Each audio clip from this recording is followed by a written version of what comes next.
Hello lovely people, welcome to another episode of Book Chat. I've got 4 books I want to talk to you about today. Shall we crack on with it? Doobie doobie doobie doobie doobie doobie doobie doobie doobie doo. Doobie doobie doobie doobie doobie doobie doobie doobie Sophie Vlogs. I'm going to kick things off with Lighthousekeeping by Jeanette Winterson. First of all, this is a gorgeous cover and I absolutely love the cover. This follows Silver.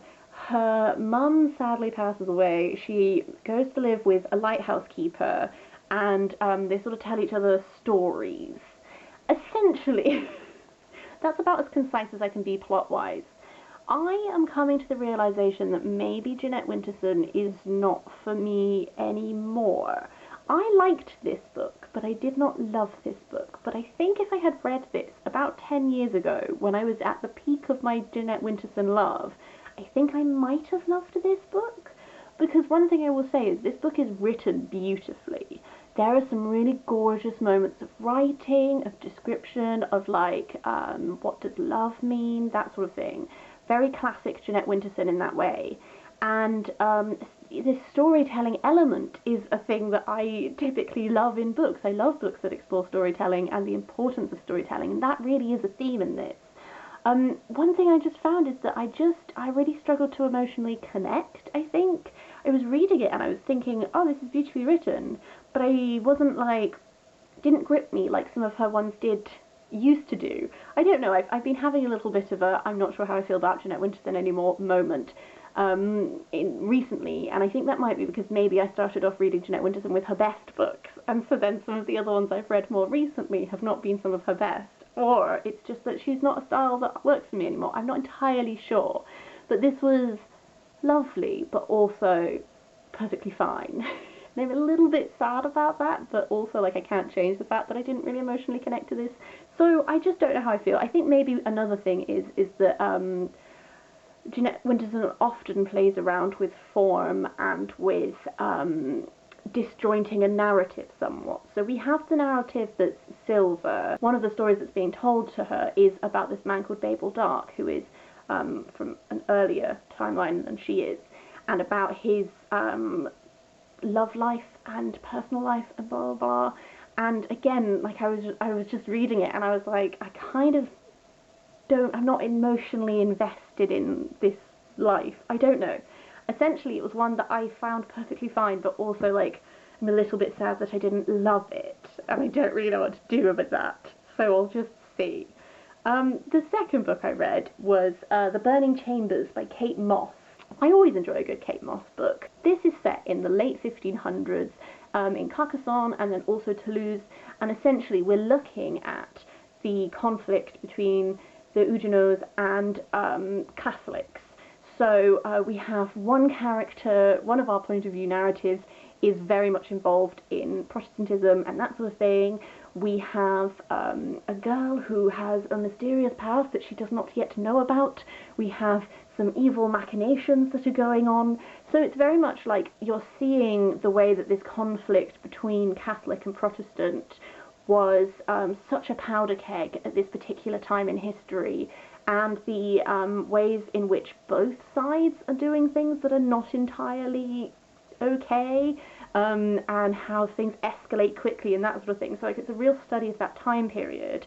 And then also you have this other narrative whereby we have our main protagonist girl who is being caught in a web of things that she doesn't fully understand, but that's to do with her, and there's danger to her and her family, and very like classic Kate Mosse mystery stuff. I thoroughly enjoyed this. I had a good time reading it. It's not my favourite Kate Mosse. I think I liked things like Sepulchre because Sepulchre had like tarot cards running throughout it, which I really enjoyed, and Labyrinth is like a classic. This one, I think, I like it when Kate Mosse has a thing that's like a topic that she's exploring, and I get that she's exploring these religious wars. I do understand that, but I really liked it when she had stuff like tarot being a theme that is like an additional theme to just the historical moment. Also, another thing I will say is that there's like a romantic relationship within this that is like perfectly fine, but I wasn't super rooting for it.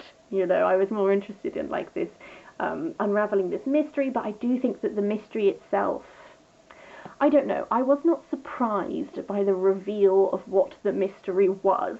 However, this is the first book in a series.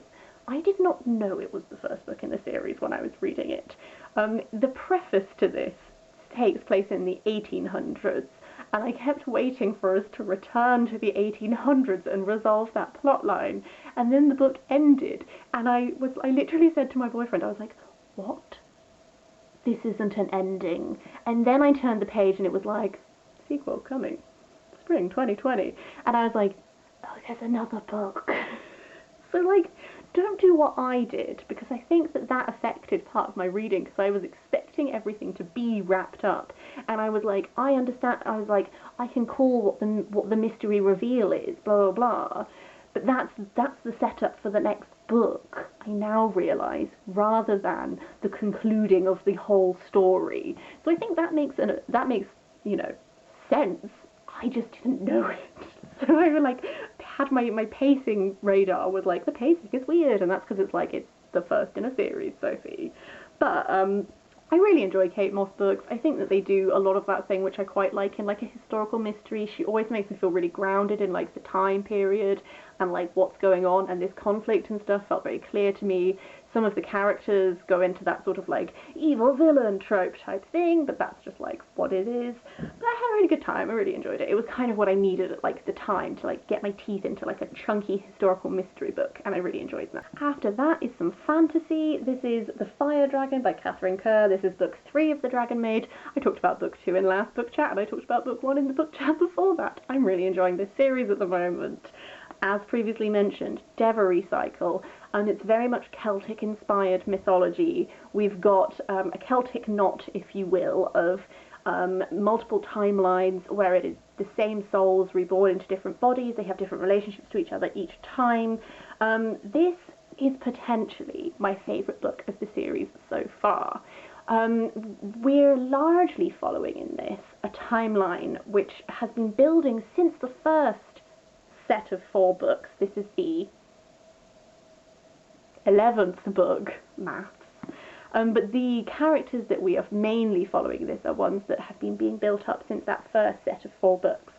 And we've been building with this idea that we are creating, so there's someone who we're trying to make High King, and we've spent all of this time building it up as this idealized, we can finally create this perfect king, it's noble and blah blah, and then you just have to unite the region and blah blah, and then in this book particularly we see how that all starts to completely fall apart.